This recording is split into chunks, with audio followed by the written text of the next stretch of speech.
जी, आज हमारा जो लेक्चर है उसके अंदर हमने बात करनी है प्रॉपर्टीज ऑफ हाइड्रोजन बॉन्डिंग की। जैसे कि हम पढ़ते हुए आ रहे हैं, उसके आज जो हमारे पास है वो है स्ट्रक्चर ऑफ आइस। आइस का हमने स्ट्रक्चर देखना है कि किस तरह का होता है। तो वाटर का मॉलिक्यूल जो है मैंने आपके सामने तीन बनाया वाटर के मॉलिक्यूल।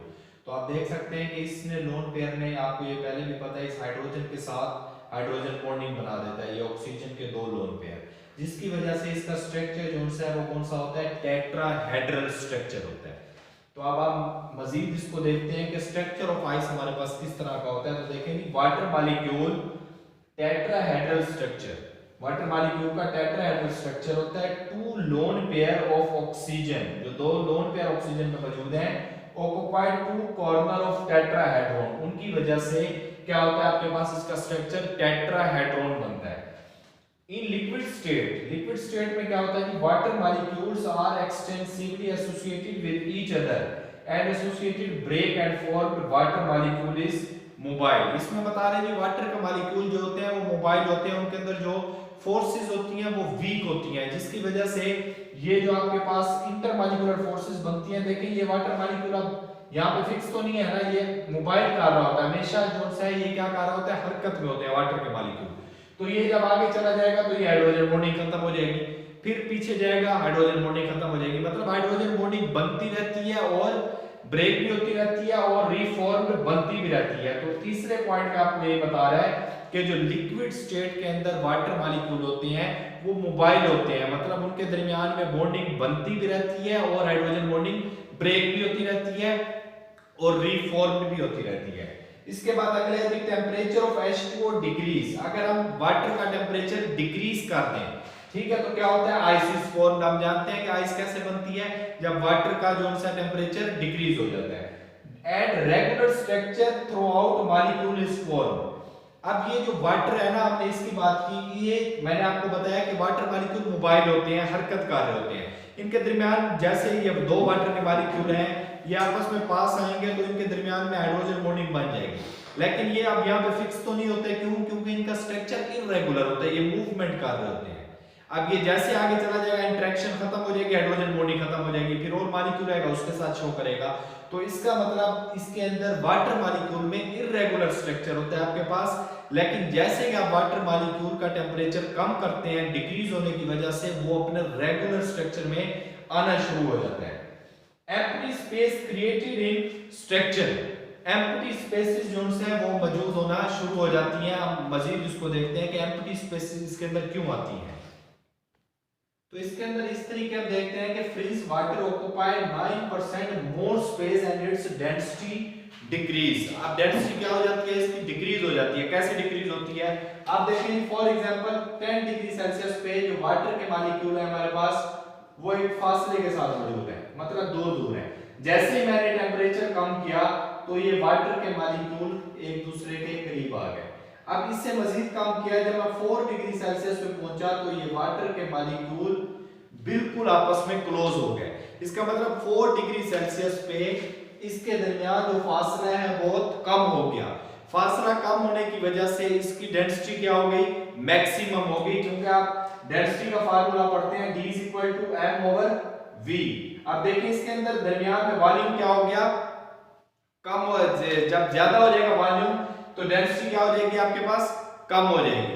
अब डेंसिटी आपके पास, अगर हम डेंसिटी की बात करें तो ये आपस में करीब आने की वजह से 4 डिग्री सेल्सियस के ऊपर इसकी जो डेंसिटी होगी वो हाई हो जाएगी। अब इसके दरमियान में मजीद जब हम इसका टेंपरेचर लो करेंगे, जैसे हम 0 डिग्री सेल्सियस पे ले आएंगे, तो फिर ये वाटर के मॉलिक्यूल एक दूसरे से दूर जाना शुरू हो जाएंगे। जैसे ये दूर जाएंगे इनके दरमियान में ये एम्प्टी स्पेसेस आना शुरू हो जाएंगे। तो मैंने ये बात लिखी है कि freeze water occupy 9% more space. जो फ्रीज वाटर होता है वो 9% आपके पास मोर स्पेस ले लेते हैं एंड डेंसिटी इज डिक्रीज। अब इसकी डेंसिटी क्या हो जाएगी, डिक्रीज हो जाएगी। ठीक है, क्यों? क्योंकि इसका वॉल्यूम बढ़ना शुरू हो गया। जैसे वाटर मॉलिक्यूल दूर जा रहे हैं, वाटर इसकी डेंसिटी क्या हो जाएगी, डिक्रीज होना शुरू हो जाएगी। क्यों? क्योंकि वॉल्यूम बढ़ रहा है। क्योंकि हम देखते हैं कि D = m/v। अगर वॉल्यूम हमारे पास बढ़ रहा है तो डेंसिटी क्या हो जाएगी, कम हो जाएगी। तो अब ये स्ट्रक्चर में आप देख सकते हैं कि देखें वाटर के मॉलिक्यूल पहले अगर वाटर लिक्विड फॉर्म में होता है तो इसके मॉलिक्यूल इर्रेगुलर फॉर्म में होते हैं, लेकिन जैसे ही इसका टेम्परेचर हम कम करते जाते हैं तो ये क्या होता है, रेगुलर फॉर्म में आना शुरू हो जाता है। और देखें जैसे रेगुलर फॉर्म में आता है इसके दरमियान में एम्प्टी स्पेसेस, खाली जगह मौजूद होना शुरू हो जाती है। इस एम्प्टी स्पेसेस की वजह से जो ये हमारे पास आइस होती है इसकी डेंसिटी क्या हो जाती है, कम हो जाती है। और इस कम डेंसिटी होने की वजह से हम देखते हैं कि वाटर के अंदर जब हम बर्फ डालते हैं तो बर्फ नीचे नहीं जाती बल्कि ऊपर तैर रही होती है। उसकी वजह क्या है, क्योंकि वाटर जो आइस है उसकी डेंसिटी कम हो जाती है। तो ये इंपॉर्टेंट शॉर्ट क्वेश्चन है आपके पास, क्या आ सकता है, why ice float on water, कि आइस जो है वो वाटर पे क्यों फ्लोट करती है। तो आप उसका आंसर यही देंगे जो हमने ये पढ़ा है कि इसके अंदर 9% स्पेसिस मौजूद हो जाती हैं, जिसकी वजह से इसके ऊपर इसकी डेंसिटी डिक्रीज हो जाती है। और डेंसिटी डिक्रीज होने की वजह से वाटर के अंदर वाटर के ऊपर जो है आइस तैरती रहती है। इसके बाद है जी हमारे पास अगला सवाल, how survival of aquatic life under ice, कि बर्फ के अंदर जो हमारे पास एक्वेटिक लाइफ है, पानी में रहने वाले जितने भी ऑर्गेनिजम्स हैं, लिविंग ऑर्गेनिज्म, वो कैसे अपनी लाइफ को सरवाइव करते हैं, कैसे एग्जिस्ट करते हैं अपनी लाइफ को उसमें। तो हम देखते हैं कि ice is lower density, ice की डेंसिटी क्या होती है, लोअर होती है, अभी हमने इस बात को पढ़ा। देन लिक्विड की निस्बत water cause in ponds and lakes to freeze from downward action. अब सबसे पहले आपके पास अगर हम इसकी बात करें तो आपके पास देखें ये आपके पास एक लेक या पॉन्ड है, तो अब आपके पास यहाँ पे 4 डिग्री सेल्सियस होता है। इस 4 डिग्री सेल्सियस पे यहाँ पे डेंसिटी मैक्सिमम होती है, ये बात हमने ऊपर भी की थी। क्यों, क्योंकि वाटर के मॉलिक्यूल बहुत क्लोज होते हैं, क्लोज होने की वजह से वॉल्यूम कम हो जाता है, जिसकी वजह से डेंसिटी इनकी बढ़ जाती है। अब इस जगह पे जैसे ही एटमॉस्फेरिक प्रेशर, बाहर वाला प्रेशर मजीद ठंडा होगा, मजीद ठंडा होने की वजह से क्या होगा, इसका टेम्परेचर मजीद कम होगा। और जैसे कम होगा, जैसे ही ये 4 डिग्री सेल्सियस से 0 डिग्री सेल्सियस पे जाएगा तो इसकी डेंसिटी क्या हो जाएगी, कम हो जाएगी। क्यों, क्योंकि उसके दरमियान में फ्री स्पेसेस आ जाएंगे और कम डेंसिटी होने की वजह से जो आपके पास बर्फ बनेगी वो ऊपर आना शुरू हो जाएगी। अब बर्फ की एक यहाँ पे लेयर बन जाएगी जो यहाँ पे तैरना शुरू कर देगी। अब इस लेयर की वजह से क्या होगा, ये इंसुलेट के तौर पे काम करेगी कि मजीद जो कोल्ड आपकी एनवायरनमेंट होगी उसका अंदर जो है वो असरअंदाज नहीं होगी, क्योंकि ये इंसुलेटर के तौर पे काम करेगी कि अब हीट को अंदर ट्रांसफर नहीं होने देगी, क्योंकि इसकी डेंसिटी लो है, जिसकी वजह से यहाँ पे आइस फ्लोट करना शुरू कर देगी और अंदर का टेम्परेचर वही रह जाएगा 4 डिग्री सेल्सियस। तो जिसकी वजह से यहाँ पे जितने भी एनिमल्स हैं, ऑर्गेनिज्म है, वो सर्वाइव कर जाएंगे। तो water action 4 degree Celsius by fall of temperature is surrounding, इसके दरमियान 4 डिग्री सेल्सियस होगा, लेकिन टेम्परेचर अगर मजीद फॉल करेगा सराउंडिंग का, इर्द गिर्द का, further atmosphere cooled water becomes less than, जैसे ही टेम्परेचर मजीद लो होगा तो हमारे पास जो वाटर है वो क्या होना शुरू हो जाएगी, उसकी डेंसिटी कम होना शुरू हो जाएगी, जिसकी वजह से वो ऊपर आना शुरू हो जाएगा लेक्स या पॉन्ड्स में। और वही वाटर की जो लेयर बनेगी आइस की फॉर्म में, वो इंसुलेट करेगी, मजीद हीट को अंदर नहीं आने देगी।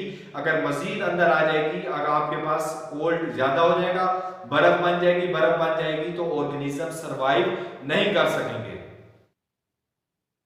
अच्छा जी, जैसे ही अब हमारे पास हमने कहा एटमॉस्फेयर का टेम्परेचर लो होगा तो वहां पे फ्रीजिंग होना शुरू हो जाएगी। तो हमने यहाँ पे लिख दिया stage reach when it is freezes, this ice layer insulate. अब ये जो फ्रीज होगी ये ऊपर चले जाएगी, ऊपर एक तह बना देगी, तह बनाने से क्या करेगी, ये इंसुलेट करेगी, हीट को ट्रांसफर नहीं होने देगी, मजीद वाटर फॉर फर्दर हीट को मजीद अंदर नहीं जाने देगी, जिसकी वजह से जो हमारे पास फिश और प्लांट सरवाइव कर जाएंगे under this blanket of ice for month.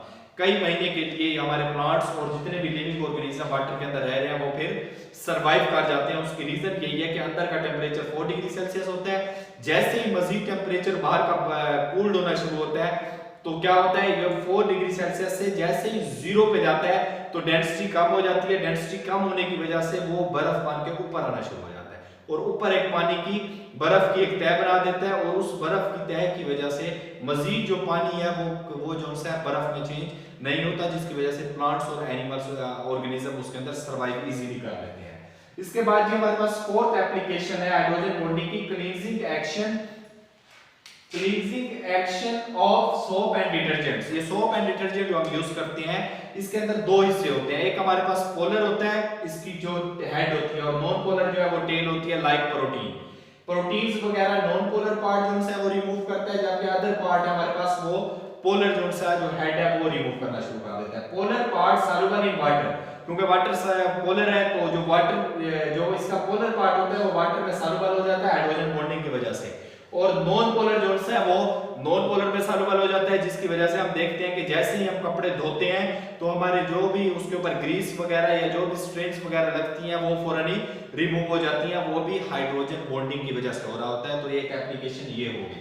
इसके बाद अगली एप्लीकेशन है हमारे पास hydrogen bonding in paints, dyes and textile material.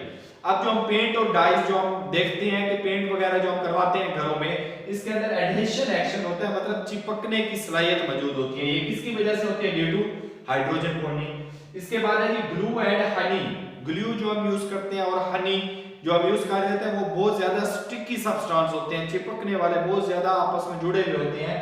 वो क्यों होते हैं? Due to hydrogen bonding. इसके अंदर भी हमारे पास हाइड्रोजन बॉन्डिंग इन्वॉल्व होती है। तो ये आज के हमारे पास एप्लीकेशंस थी। एक एप्लीकेशन हमारे पास रह गई, वो मजीद हम कल देखेंगे। अपना ख्याल रखिएगा। अल्लाह हाफिज।